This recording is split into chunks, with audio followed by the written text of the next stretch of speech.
Hello, hello, guys. Welcome back. All right, quick message. Today's episode has been split in two. The intro is rather long, so I just wanted to interject real quick and let you guys know that this episode has been split into two. It is so good, and I really felt like it needed its time to be spread across 2 different weeks. So, without further ado, here is the first half of the episode. Natalie, welcome to the Retail Horror Podcast. Hey, thank you for having me. You're welcome. This has been a challenge. This is our third attempt to do this. Third time's a charm. So here we are. Yes. Before we get started, tell everyone a little bit about yourself and your brand.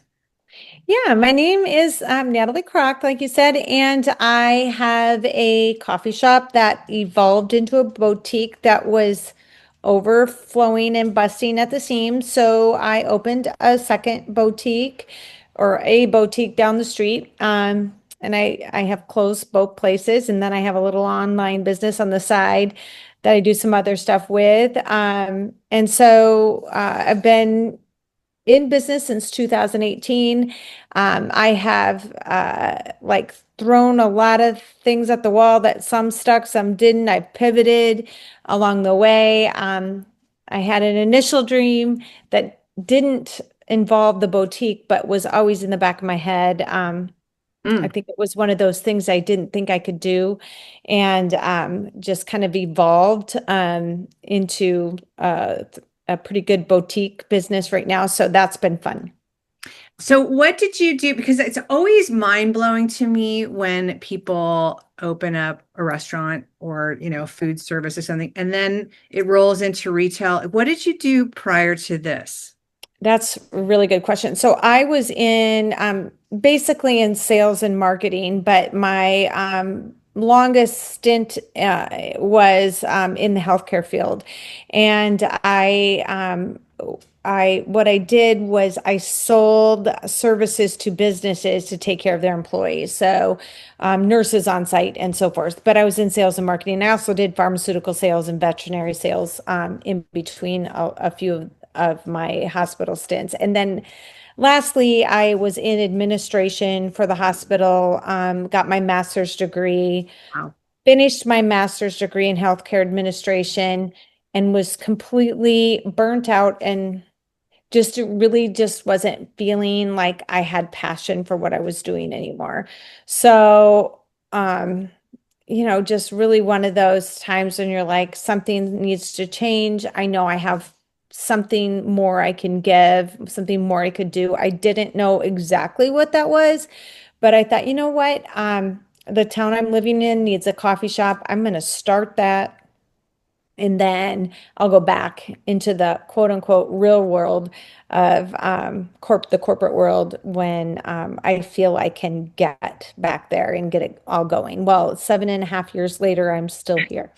You you're like the third person in the medical field that has jumped ship into retail, and it's you couldn't get more polarly opposite than anything. Is this like they're so completely different from one another? You got out before the pandemic? Because did the pandemic Yeah. happen in 20? So you opened in 18 and then the pandemic happened what, a year later? How and you were you just the coffee shop at that point? It was crazy. Yeah. So I opened in 18 and then like the spring of 2020, I I COVID hit, and that was a whole story too. But COVID hit, I decided I really wasn't going to take any free handouts from the government because I was really paranoid that all the PPE loans and all that would come back and haunt me, and I'd owe all this stuff in taxes or what have you. So I just pivoted a little bit during that time, and I just said we're going to deliver meals to shut-ins, and I'm going to do curbside pickup. I'm keeping my doors open as much as possible. We did the whole 6 foot thing. We only in Iowa only really had to shut down as far as in-store traffic for like a couple weeks. And then we could, have some guests in. They couldn't stay in. The tables had to be separated. things like that. But anyway, I kind of transformed my party room into a meal delivery service. I live in a smaller community of 2,500, and so I had checks coming in from all over, from people that said, "Hey, just feed shut-ins, just feed people who need food right now." So for about 2 months, I delivered food every day, boxes of food to people who were stuck in their homes. And I literally would knock on doors and people would cry and be so Wow. thankful to see somebody, because Yeah. a lot of these were elderly that were felt confined. And it was very rewarding, although a lot of hard work. But the great thing is we were one of the only restaurants slash coffee shops that stayed open. There was another business next to me that did the sort of the same thing. And we ended up getting a lot of traction through that, because then when things opened back up, um, we were well known. I mean, I was even more well known. I think my business grew 76% that year Wow. during COVID. So then I didn't qualify for any PPE loans or anything because I had grown so much. So anyway, that was great. Great decision for me. During that time, so in January of 20, just to kind of give you a little backstory, I had a Reiki healing. I don't know if you've ever heard of that, but I just had a Reiki healer come to Natural Grind and do some Reiki healings, and I was the last person. I'd had it done twice before. It was interesting, and well, and she always like gave me good insight, like, "Hey, I think whatever you're thinking about is really you're on the right track." But that January, she wouldn't really say much to me. The Hmm. only thing she said is, "Everything can change on a dime. Just remember that." And I thought that didn't feel good to me. Well, then COVID hit, so I thought, well, maybe that's what that was all about. Who knows? I'm a Christian. I believe in God, but I this Reiki healer is a Christian too, and I just was like, well, maybe there's something to this, maybe there's something not. Anyway, so when COVID hit, I thought, well, that's probably what she was talking about. Then my daughter didn't graduate because of COVID. So graduation's a month later and in June, and it's like not really a graduation, but it worked. And then my husband had a stroke. So Oh, we're in 2020. In the meantime, I had picked up some chamber duties. So I was the director of the chamber in town. My husband has a stroke, and so we had all that to work through. So that was craziness. And things opened back up, and like I said, I was growing. My husband had a stroke. I opened a second location, which then I ended up closing just because it was just all too much, in another town. And everything kind of came back to normal in 2021, 22. wow. First, how's your husband now? Well, so last year, he was 100% back to health. If you wouldn't know him, you would have never known he even suffered from a stroke.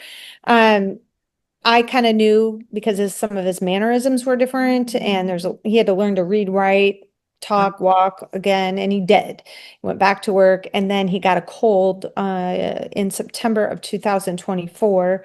Oh, it was Labor Day weekend, and he died of a pulmonary embolism in his sleep. Oh my So, God. I am so sorry. yeah.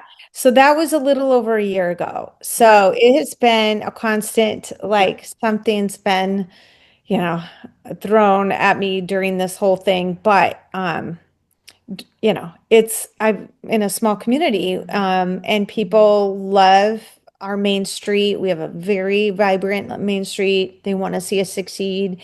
People were very supportive, so I've been able to keep the coffee shop going and grow during all of this stuff. Wow. I'm so sorry. That is not in your bio. So Yeah. I, Yeah, that's okay. That's okay. um, So, how, wow. How is your daughter doing? it's been a challenge for her. She graduated college then, in December. She had an extra semester because of COVID. She got to play volleyball. She was a college volleyball player, which was great. So he passed away on September 1st, and she was playing her first tournament September 18th and got All-American and had a fabulous season. But and she came back then, she graduated in December, came back and is working for me now. and she's an exercise science major and not doing what she really loves by working for her mother, but is finishing up some certifications to do what she really wants to do. And it's been a struggle because, for her, like she went from having volleyball be like her only, I mean, like such a big part of her life for 12 years. Yeah. And then not only then the transition from not having college, not having volleyball, not having her dad, and coming back to work for her mom, which has had its challenges for sure. So she's working for me and doing a great job. Like she's amazing. I am, as you know, Michelle, you can tell I am a little like all over the board. I'm always got ideas. I mean, we've tried this 3 times because I'm just all over, but she keeps me grounded. She's very organized. She's very methodical. I'm kind of the visionary, the big picture. I'm a people person, relationship builder. So I'm up here with my ideas, and then she does all the stuff underneath me and the rest of my staff does amazing at helping me. I know you do Reiki, so I wonder if you have heard of human design. Yes, I So have. are you a manifestor generator? I am. Yeah. I know I am as well. But and is your daughter a generator, or is she a what's the other one? Because usually there's the person that has the big ideas and She was opposite me, and I can't remember. I mean, either a which one she projector was. or she's either a projector or a generator. She was not a projector. She was a generator, but different than a manifesting Yeah. generator, right? And I know there's different human design schools that kind of title those things differently, but yeah, so we're different in that way, which is It's a good balance because that's usually what happens is someone has the big ideas and then somebody else is there behind them, like, making sure it's still kind of going the direction it's supposed to going, whether it's support from the backside or it was I had to ask that because I'm so woo-woo. So I totally understand like the Reiki, and I've had some great messages, and I can imagine also hearing the lack of a message and wondering what that meant. So I apologize that. it haunted me for like months, but now Imagine. like looking back, I'm like, oh my Lord, I see all the dots have connected and what she meant by everything could change on a dime. I mean, not only that year, but look at now. Yeah. So, and I haven't been back. I have not been back to her since that Reiki And meeting you because you I'm really, that's afraid. saying, what would she say? Well, I have a feeling So, so much sorry. has happened that I have a feeling what they always say, what is not meant for you or what is supposed to change, and obstacles the universe, God puts in front of you, and how you choose to go around it or you meet it face on, which you obviously have, is always it's always interesting after a tragedy or something like that, like what your decision and how you handle it. And that's usually like the universe and God usually puts that in your lap for a reason. Yeah, it's interesting because I'm one that my daughter and I process very differently. And I just, my dad committed suicide when I was 34 or so. But so I had that in my background. But anything that is hard for me, I tend to put it in the ground and bury it, which isn't great. And then just zoom to go, okay, like how can I get through this? What can I focus on? What's my future look like? Let's just go. And so that's how I process and go. And that's hard for her because she processes a lot more and wants to talk and feel. And I can't go there physically. It just hurts. So I'm just looking at my future, like what At does least my future you look can like? recognize that. At least you can verbalize it to her too. It's like, look, I can't. We have different ways of. At least you can verbalize that because everyone processes that so differently, and it's good to be able to recognize that. Absolutely. Yes. Yes. Okay, so now we're going to talk about the stores. I'm sorry. Okay. Sorry. Sorry to digress. So, okay, you've gone from a medical background and you're opening a coffee shop. How does, because I always, when someone makes a jump like that, when it's like, even though it's making coffee, it's technical, and running a restaurant is technical. And all the permits that you need to open a restaurant is technical. Like how did you step into that and how did you attack all of like learning all this, let alone, what to buy? I wouldn't Well, know what to start with.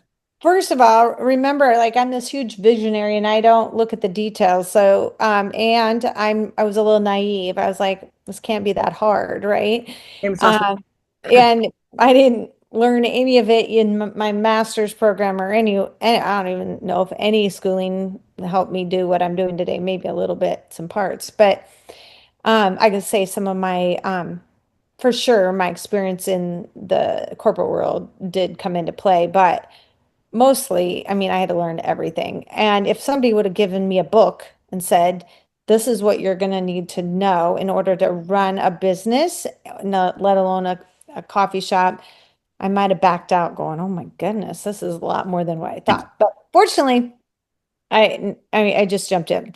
And I had a good friend that owned a restaurant beside me here, a bar and grill, and another friend that owns a home decor shop. So they were really good, you know, people for me to go to if I had questions. So they really helped me too. But I started really small, but it really had a vision. My original vision was going to be a coffee shop and health and holistic store. So I was really, I mean, I'm fairly health focused and I did a lot of holistic things myself. I loved to mix my herbs and I was at the time I was vegan. I was eating all plant-based. I don't do that anymore, but I'm still, pretty conscious about what I put in my body and pretty health focused. But anyway, it's funny because I started that way and I had healthy scones and healthy biscotti and healthier options. Not everything. I said a cinnamon roll here and there. But what I quickly learned is I wanted to do plant-based stuff. I started with a lot of like plant-based meats and cheeses, thinking, I just want to really, really be different and niche here. What happened was I was in the middle of a farming community the coffee shop was doing well, but all my healthy options and vegan options and all of that was just not going. So I had to pivot and I just gradually just added the traditional coffee shop menu items for the most part, but I do have healthier options so that I sort of still pride myself on, if I'm going to make a smoothie, it's not going to come out of a container off the shelf. It's going to be real fruit, real juice, real or yogurt. It's going to be no mixes, nothing shelf stable, those types of things. So I do really pride myself on getting ingredients that are healthier options than what you would traditionally get at any franchise establishment anyway. So, anyway, so that's where I started. And then I had all these essential oils and wherever, and it was just really, really hard. So my retail section was sort of stagnant. And just over time, you start to understand what your customers are Mhm. buying and needing. But the funny thing is, then COVID hit, and now people are like, "Hey, do you still have that herb?" And I'm like, "No, I don't have herbs anymore," because they kind of, they started to look for more holistic options after COVID. But I still have some. I still have essential oils. I still have some herbal teas. I still have some of that for sure. But I have some gifty items, inspirational books, devotionals. And then what happened was the boutique down the street went out of business a couple of years ago. And she came to me, she said, Natalie, I just feel like you would be really good at a boutique. You should just try to throw some clothes in here. So So I, just throw some clothes in. It's yeah. not a big deal. So I literally just went on, to Fair and ordered a couple racks of sweaters that I thought were nice sweaters. And, one of my assistants looked at me and said, Nellie, your sweaters are gone after 2 weeks. And I was like, I know, I can't believe it. So I got another rack, did two. Then it just evolved into a full-blown clothing store in the front of the coffee shop, and nobody could find a place to sit. And it was sort of not working well. So then, not ideal. I'll just say that, not ideal. I'd have a line. I didn't want to put the merchandise in the back because I have like the coffee shop is sort of in the front, and then I have all, more dining and a party room in the back. But I didn't want to move my clothes back there because I just didn't think it'd get any visibility. So I kept it in the front, and people like to sit up front where the windows were. And so a few months ago, I just moved it down the street to another brick and mortar location, which has had its own set of challenges, and just nother uh, a whole nother thing for me because I'm used to 200 to 300 people coming through my front door at least every day. And so a boutique on its own has less traffic, but the traffic there's more intentional Mhm. and easier for people to shop. But here it got more visibility. So I'm kind of wrestling with those two things right now. Like, so what I did is I created a small section of clothes back over here at the coffee shop. And I say over here because I'm upstairs right now in my apartment. I live above the coffee shop. So I brought it back over here and created a little space for clothes again. And then I rotate out clothes up From the other front. store. Mhm. Okay, so right now I am like mind blown because I picked up a client this year called Lucy's, and it's a three-door restaurant and gift shop.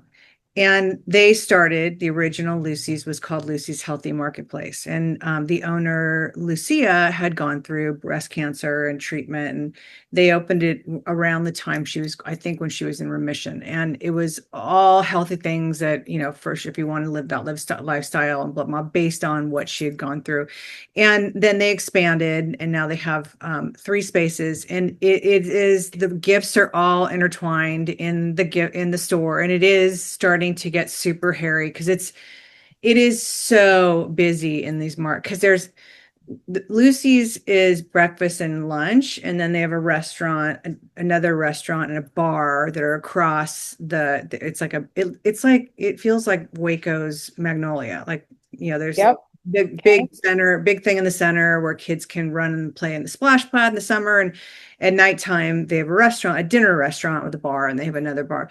And I'm looking at my numbers as we're getting busier and as their traffic is ramping up, because Arizona in the summer, it's not as busy. And then like this time of year, it just ramps up.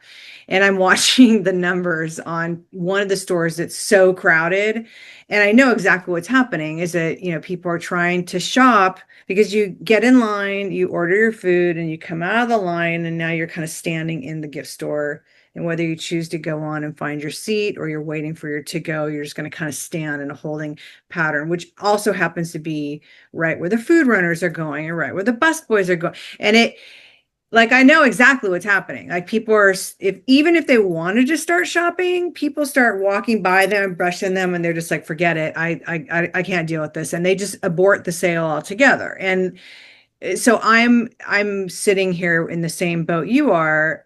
I know what I need to do. And I said to them, we can't do it right now, but we need to move the gift portion, have some, but really the bulk of it needs to be out of the line of traffic, because it's only going to get busier, and it's only going to get crazier, and people trying to shop it's going to become like where nothing gets shopped there. So I totally understand what you're talking about. It's so wild though, listen to you say this, because it's literally exactly what I have going on right now. And they started the same thing, all these natural oils and natural foods, and they've gone away from like the natural deodorants and all that, and now it's like full blown gift section. But it's interesting. It is interesting, and having both of them. And I love that you had both of them in the coffee shop, because one thing that I talk about a lot on the podcast, and you are a perfect example, is that apparel is just now, like a lot of the gift lines, Dumdaco, Mud Pie, they are offering apparel because there's a reason, is because apparel is like always, we interjected apparel to the stores and it's the number one selling item out of the entire gift section. And there's a reason, because it's like, it's instant gratification. It's most of the time it's the women buying it for themselves. And, I've kept, what's your magic number, like your magic number that you won't go above for sales? Do you have one? You mean like what is my goal every day No, or like when I set up when I go shopping for the stores, and this was the same thing when I shop for my pharmacies, was my magic number was $40. It was an amount oh, outside of fourth quarter where it's more giftable, but it was an amount that was somebody could look at something, A, not have a fitting room to try it on in because there's not a fitting room in there. B, it was, something they could just pick up. Oh, this is so cute. And then, purchase it. And if it didn't work out, it wasn't this catastrophic amount of money. They're just like, oh, I'll just give it to my friend. I don't have time to take it back. So $40 was my magic number and still is my magic number. What is yours? that is so funny because I was listening to one of your podcasts where you talked about this and I was like, you know what? And I think it was you that talked about like when you go shopping, you need to know what your retail price point is and then like try to stay in that. Yeah. And I wasn't doing that because but I kind of knew what was flying out and what wasn't flying out of the store. But okay, I have a very expensive, I'm not very, I have a higher end That's taste myself. okay. And so I was going for, I like brands like Faraday and Marine Layer and, Pendleton and some of those. And so I was really doing that and mixing in my $50, $60 sweaters with my $250 sweaters, which I still do. However, after listening to your it was one of your podcasts, and you talked about this a little bit. I went, you know what? I really need to sit here and think about what's really flying out my doors and what price point I need to stay in, and not to say I can't do. And then was it you that talked about too, like, hey, like don't confuse your customer, like don't have a $250 and here's a $50. I'm trying not to confuse my No, customer. oh, don't because somebody had said, I put all the expensive stuff over here on this rack and everything else is over here on that rack. And it's like, I feel like when you do that, it creates a sticker shock of like, Yeah. if that's the first rack they hit and they pick it up and like $250, like, oh, never mind. And for some reason, everyone psychologically just goes, okay, there's nothing in here I can afford. Yes. And I Yeah. think I think high-low merchandise is better anyway, because if you're like Anthropologie, we were always taught that rail should be interchangeable. Everything on that rail you should be able to wear together. So if you like that sweater and that top underneath it and this pant with it, like, but to have everything different price points. So if like I love this expensive and I need a tank top to go under it, and it's like, oh, this one's only $15. That's perfect. I'll take two. And it still creates an add-on sale, but it doesn't give that sticker shock of like, oh, everything on this rack is $250. Yeah. Yeah. So that's essentially what I did then. And then I did bring some of my $50 sweaters up to the front. And so that when people walk in, they're seeing they might see in the window some of my marine layer and my higher end sweaters, but then when they walk in and they pick up a sweater, they're seeing a $60 to $70 sweater that's really cute and affordable. But Mhm. they still see that sweater, they go over the sweater and they're like, oh, well, that's 250. Maybe I can't afford that. Or maybe they go, that's the one I really want.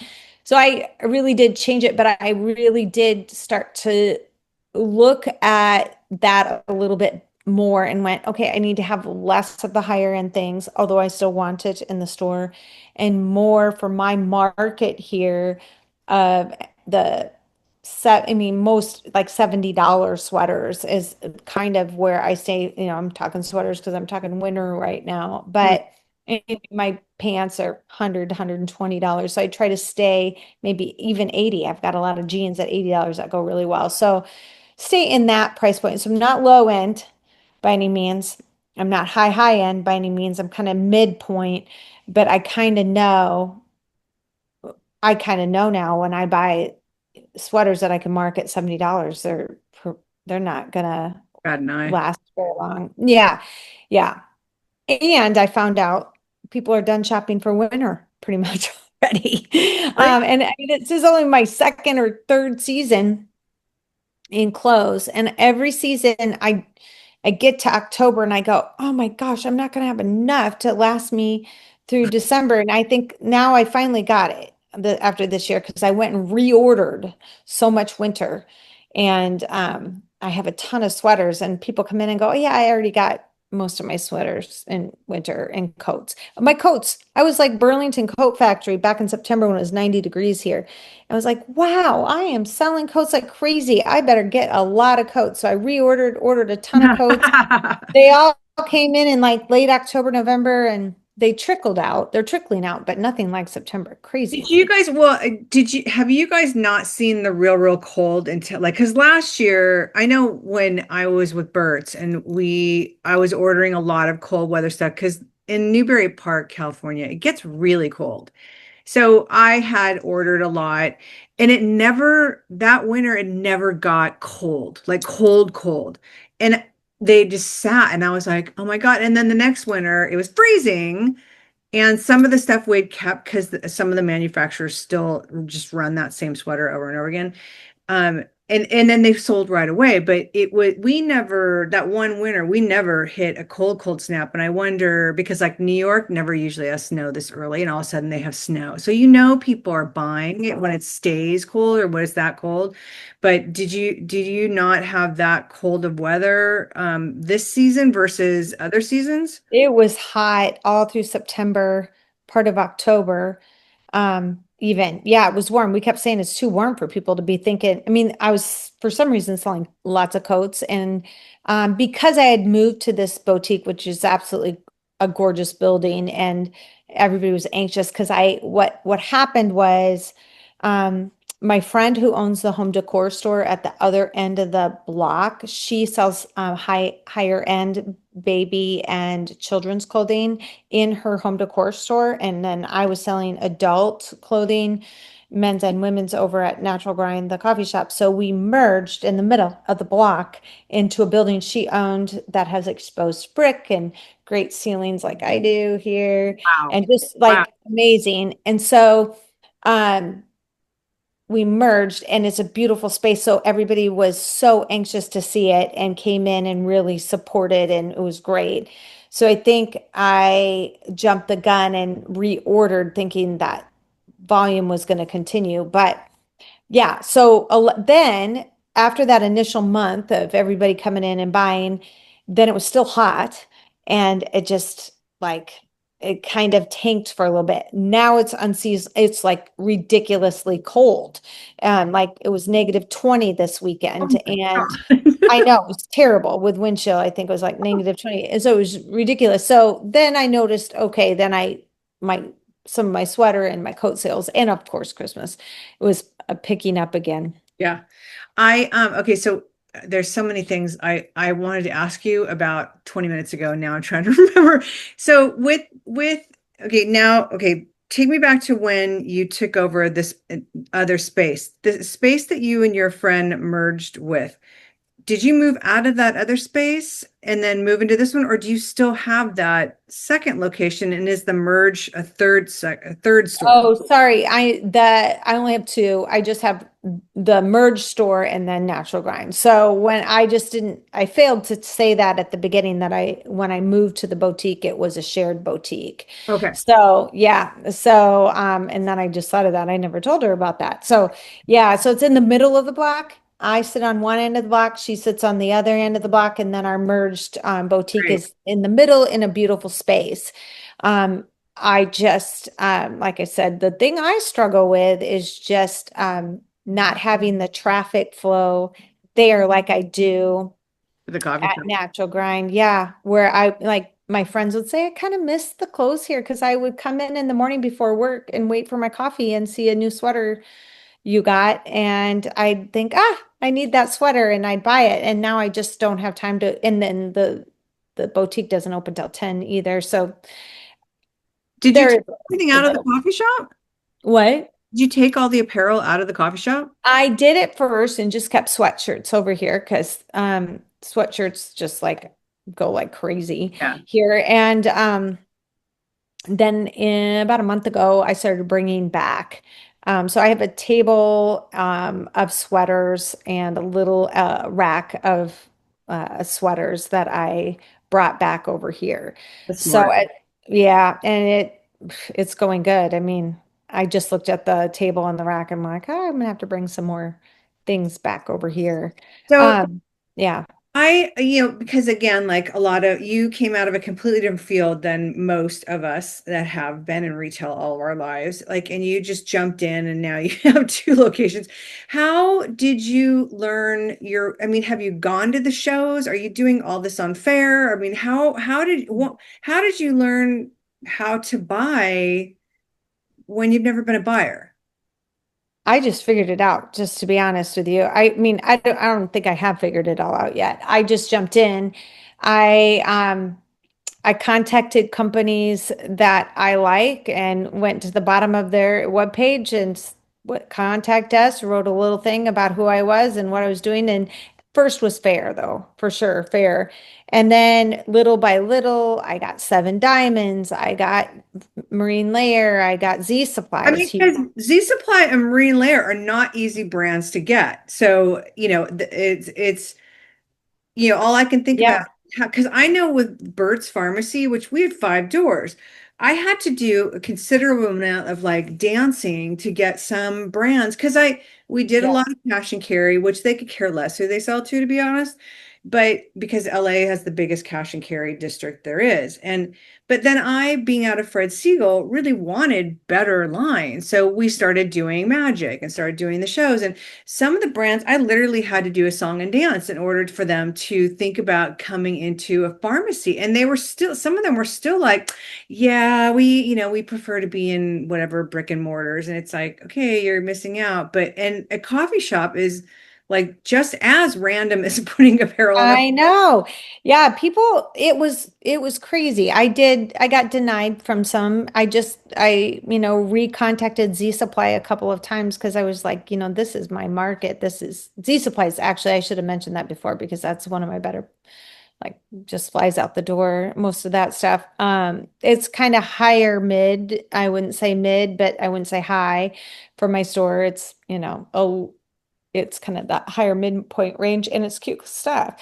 But like Free People I wanted, but I couldn't get that. I still haven't been able to get that. Spanx is another one I want to get, and but I think if I went to the right show, I could. So I went to Dallas once, and that's where I got connected with the Normal brand and Seven Diamonds and a few of the brands that I really love. And I was able to start there. New Order. Then once I was on New Order, I had a way to connect with brands too. And sometimes it worked and sometimes it didn't. But I think wholesalers are kind of hungry right now too. I wonder if they're struggling too to get their products in some stores or move because of the online world. But so that was just like trial and error, just like contacting, writing, emails, sending pictures of my store.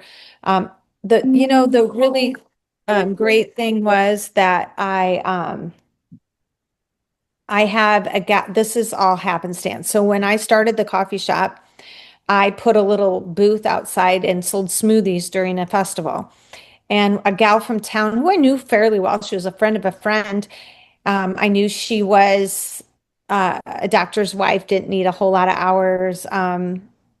I didn't really, looking back, I don't think I knew. I loved her personality. And I was like, I think she would be great at helping me with this. And so we talked, and she came in and helped me start the coffee shop when I had like one soup and one sandwich for Luke. Now I have a whole big menu. Like we started from literally just a bare minimum menu, and I had no money in my pocket. I pulled 15,000 out of my retirement and put 15,000 on a credit card. That's the other crazy Wow. thing. That's how I started. Wow. And then luckily the building that my mom bought, my mom lived up here. I started the coffee shop downstairs. The building came with the coffee shop equipment. So that was good. But anyway, so she started, we did the coffee shop, then we started the gifts and then whatever. She worked for Seasonal Concepts in her prior life, in her prior career life. and did all the visual merchandising. Her college degree was in accounting, but she has this really good creative eye. So she did that. So she was able to, like, I'd buy the stuff, she'd make it pretty. I'd buy the stuff, and she still does that for me. I buy it, I mark it, I take it, get it in the system, kind of put it where I think it should go, and then she comes in and does all the fun and makes it awesome. She's going to be moving here in about 6 months to a year, so it's going to be tragic for me because she's amazing at what she does. Oh. And I've moved her from the coffee shop completely now. All she does is my visual merchandising and sales, and she's great at sales too.